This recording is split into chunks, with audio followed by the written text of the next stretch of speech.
Hi. Hello, this is Smashinbob and welcome to a build guide for Sweep Gladiator. Right, the sweep. Alright, so let's get on to it. We're gonna do, of course, a map showcase first. I just rolled some relatively easy maps. And yeah, okay, before we start up the map, let me just, yeah, there we go.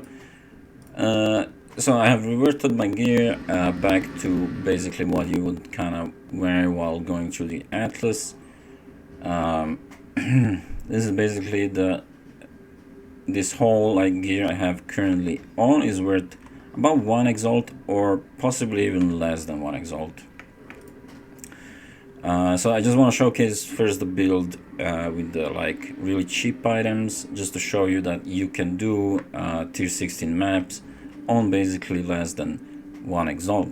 Now you might be thinking, okay, but I see a 6-link sword in here, but a 6-link on the Pride is actually one of the cheapest 6-link swords you can buy, because it's a very common drop from Legion or Blight, like the 6-link drop thing, right?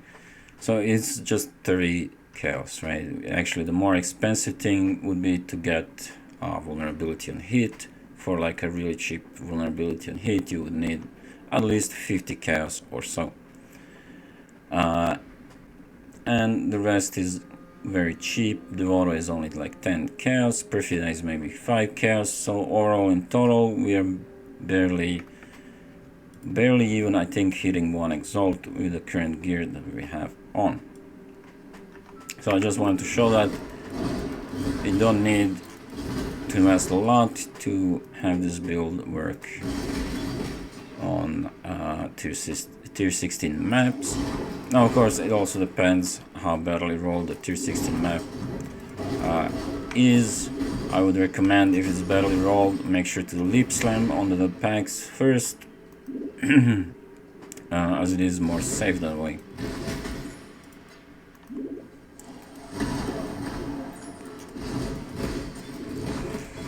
But I made sure that the map is relatively easy just for the showcase. And yeah, so the build is really good at clearing maps. As you can see, we have a lot of movement speed that comes from I'm gonna explain all the items and such later on once we're done with the map showcase and the mechanics behind the build. But yeah, bosses are not so good, especially before you invest a bit more into the build, but we can definitely do the bosses when it comes to just clearing the Atlas and stuff like that. And I mean, by the time you're doing tier 16 maps, you would probably even have a lot better gear than what is currently in, right? This is just to show that in fact you can do with just 1 exalt, you can just equip this character and be all fine to do high tier maps.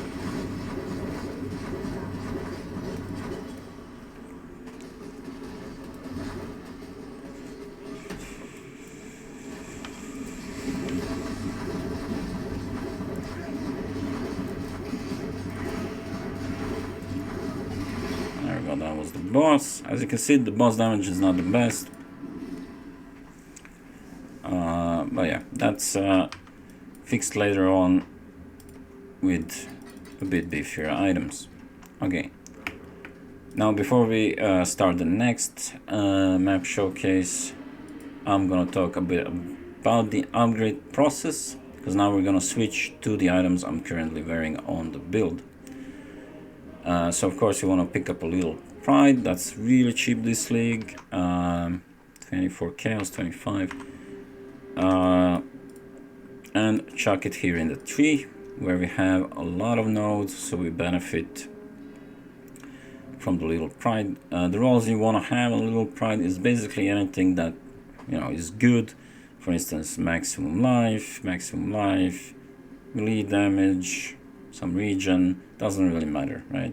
As long as you get that most of them are relatively useful for your build, it's fine.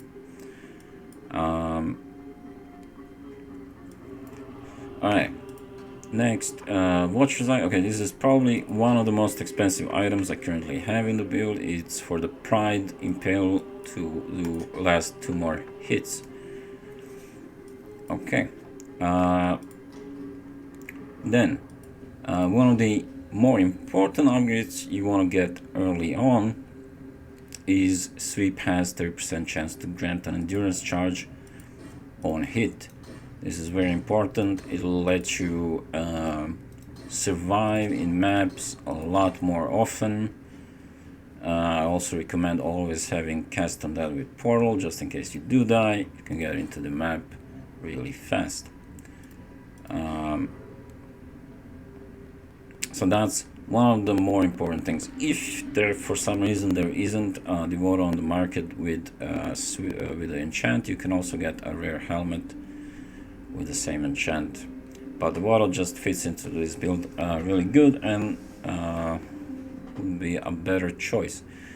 Then let me just put my current gloves back in. None of this is very expensive gear. I still haven't upgraded my rares to anything like super good. Also, another thing you want to get once you have enough currency is to get minimum frenzy charges in all of your jewelry. Now this is quite important. On the amulet, if you're using a unique amulet, you can also use a rare, but I'm currently running an all for a free determination aura. On a unique, you want to get +1 minimum frenzy charge here on the disciple of the slaughter, and that then has how do you say, it works good with our ascendancy, where we get another 10% more physical damage while at maximum frenzy charges. Okay, so the sword I'm currently using is actually another Kondo, which I corrupted with level 10 Fortify. So you might be thinking, why not use something like a Starforge? And the Starforge, with the nerfs they did to the Starforge, is... Okay, Fortify doesn't go back in. The nerfs they did to the Starforge makes that a Kondo with Fortify Corruption is actually more damage.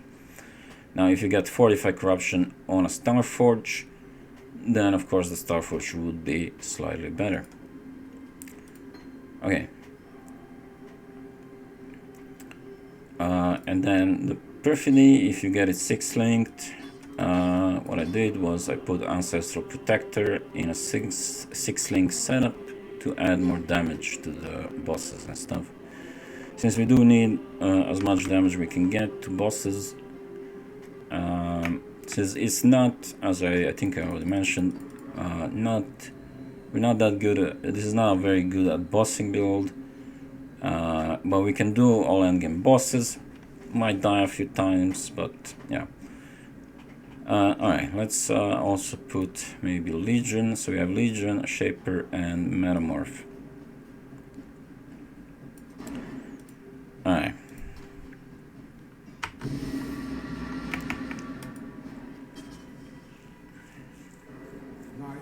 Now, of course, you can upgrade to a rare sword as well.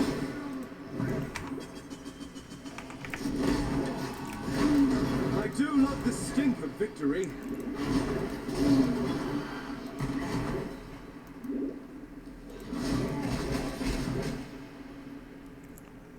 There we go. Yeah, also with this particular build, narrow maps are generally feel much better than more open maps, since we're not a ranged build, so it's just a bit less walking around to deal with all the mobs. And Underground River is definitely one of my favorites, just because it's a very simple layout, narrow. It feels really good for the build. I don't know. Also during the mapping, you want to generally stay in sand stance. This is to keep our challenger charges up and running from the ascendancy.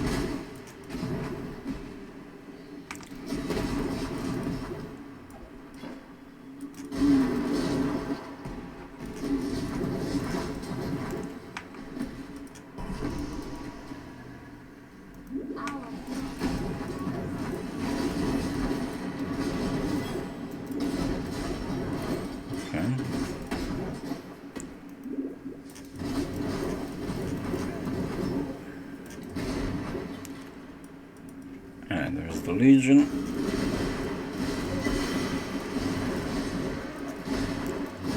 How's that? Shittiest Legion spawn ever.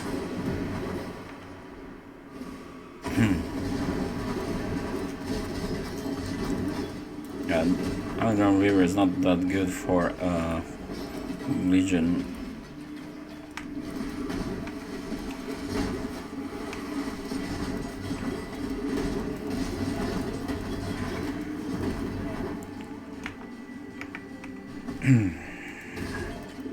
Alright. To the boss.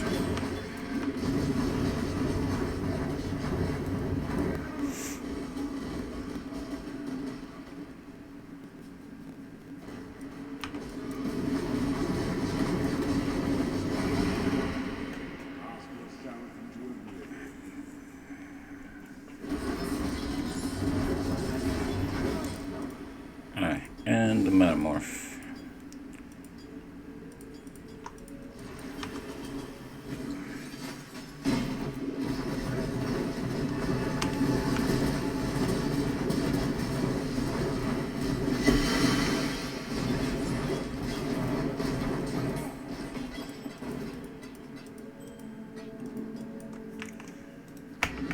Alright.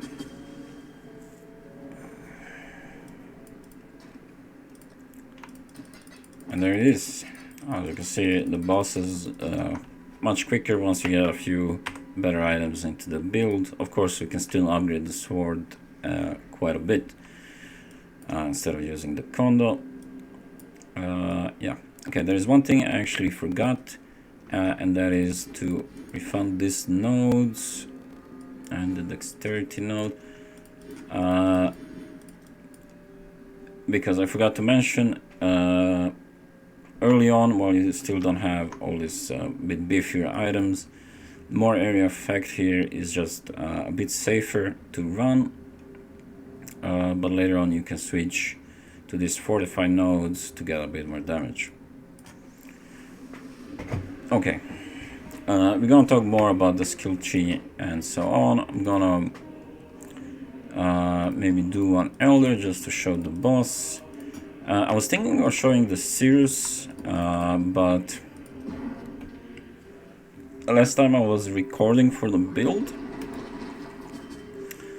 The problem with Sirius fight is where it has real low frame rate, and then when on top of that I'm recording, it's just unplayable. It lags so much.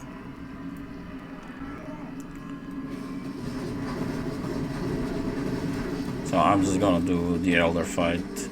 But then again, this is not really meant to be a bossing build. We can just do all the bosses. Sirius, I usually maybe die once or twice on average. I've done it deathless a few times as well, but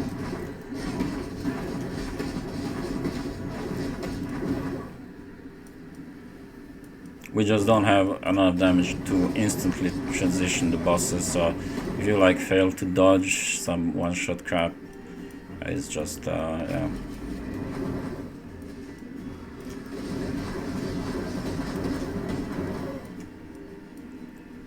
But all bosses are doable.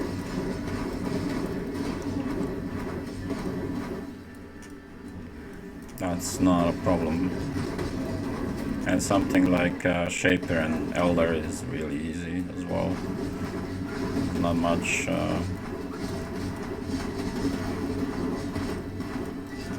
to these bosses. And of course all the Conquerors.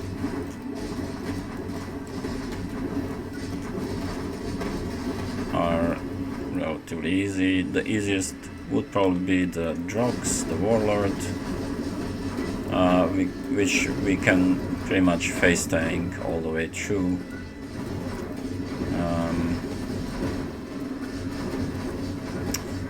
Since Drogs does a lot of physical damage and we have 5 endurance charges and a decent amount of armor, so we don't really have to worry much about Drogs.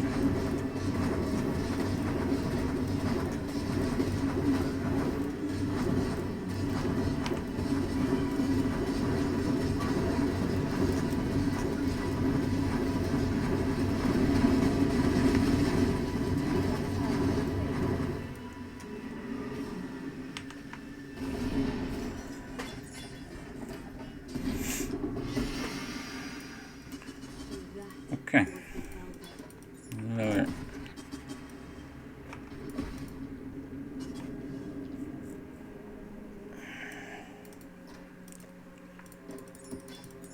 Alright. So, that was the Elder. Okay. Now, let's talk a bit further now about the build and the build mechanics. I guess I could finish explaining most of the items before I show the mechanics. So one of the things in this build, and why is it so good as a start build, is that we take a lot of resistances in the skill tree, right? These actually I even had before while I was still in the campaign. I just refunded them since. The same with this fire node here. But as you can see, there is a lot of elemental resistances that we take, right? There's 4 of them here, a couple of them here, and we also go for the Sentinel and 3 of these here. And also we take a Lyra choice, bandit choice, for 15% more to all elemental resistances. Now, since now I have already refunded the Lyra, you can do that with a vendor recipe. Because once you get a bit better items, of course with resistances, then you can just refund these points and put them somewhere else. And that would mostly be these big resistance points here and the Lyra, of course. And the reason why we take so much resistance passive skill points is just to make all the items we are getting for the build very cheap, basically, right? Because most items in this game that don't have resistances will be usually barely worth any chaos whatsoever. So you can get really strong items that doesn't really cost much, right? Because we only need to settle after all the resistance nodes barely like maybe 40% to all, right? So getting like a tier 1 to life ring, right, as an example, with a tier 1 physical damage to attacks, I think that would be 12. I can just search. As you can see, to get a tier 1 phys damage to attacks and a tier 1 life, it costs barely nothing, right? It's just a couple of chaos. And there's usually some resistances somewhere in these items as well, right? Just not much. And that's why we take so much. But as soon as you say put and you want a lot of resistances in the ring, let's say we put like 100 total resistances, as you can see that can quickly ramp up the price to like 3-4 exalts, and that's expensive. But for a starter build, that's why we take so much resistances in our skill tree, so we can buy really cheap rings, still be resistance capped, and yeah, I mean, I think I can also show, well, I did some changes. Okay, I cannot show that anymore, but it's really easy to be resistance capped, and you don't really have to worry too much about settling resistances with your gear, just because it takes so much skill points to settle resistances. And then, of course, eventually, once you get more exalts, once you get more money, and you buy better gear, then you can just refund those points and all of that, right? Okay, let's now talk a bit about the mechanics. Just gonna go to the Blood Aqueduct.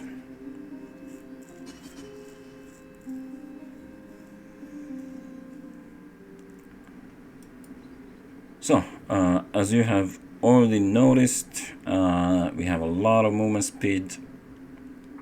There's a few mechanics behind that. The first and the most important one would be the Arena Challenger, which gives 20% movement speed multiplier, which is really one of the better ascendancy nodes. And this is also an ascendancy node you take first, followed by well, basically whatever, but I usually go Blood in the Eyes, Violence, and then Outmatch and Outlast.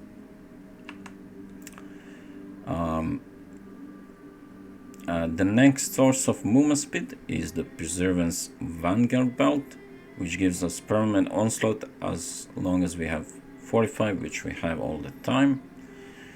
Of course, boots, and the Devoto helmet with 20% increased movement speed. So all of this adds to 57, but as soon as we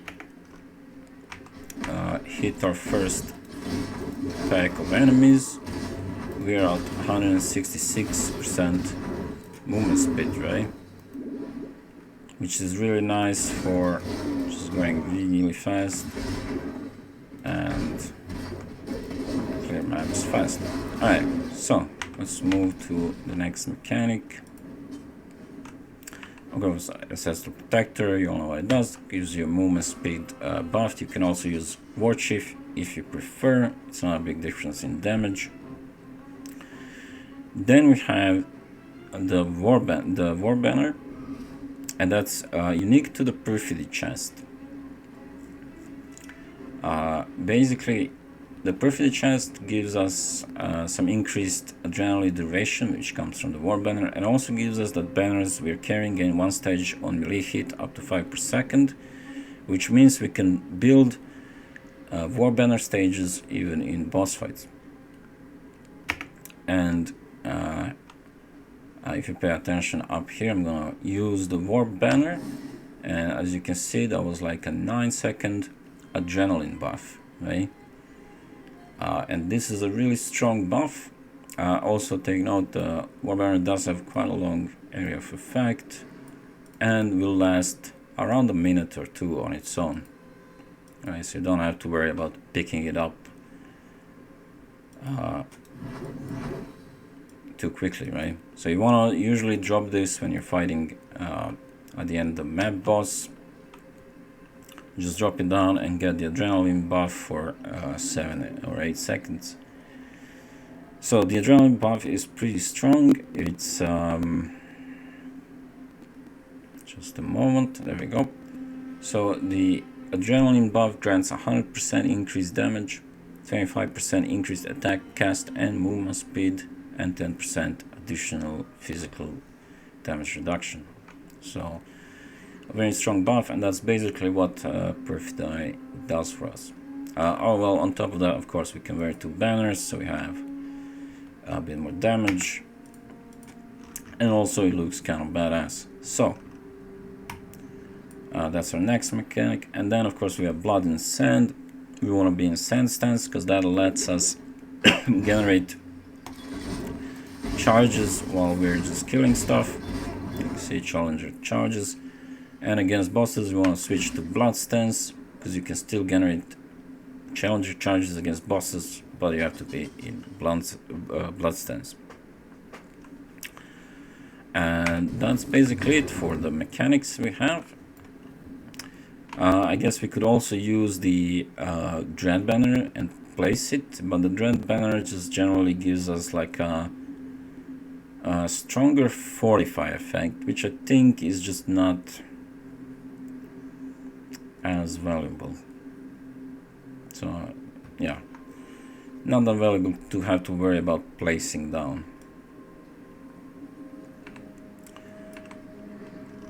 Okay.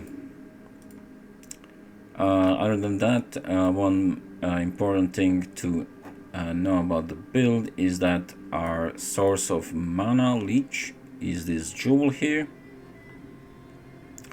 which gives us a bit of physical attack damage leech does mana, and that's our only source of mana leech since we do not go to this node here. Now this particular jewel can be a bit expensive, but you can also get that roll on a glove, ring, or amulet. So it's a very common roll. It doesn't have to be on the jewel. Wherever you get it, it is good, and it will be enough to sustain your mana.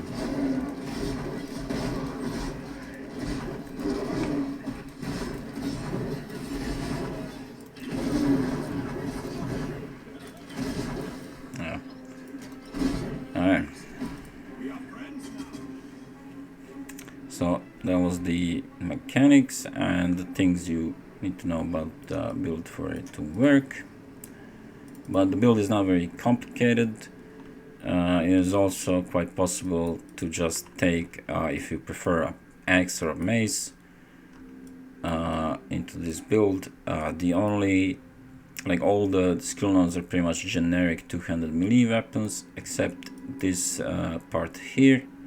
And then you just swap them for either axe or mace if you want to swap to an axe or a mace. Other than that, the skill tree is very simple. We're not using cluster jewels.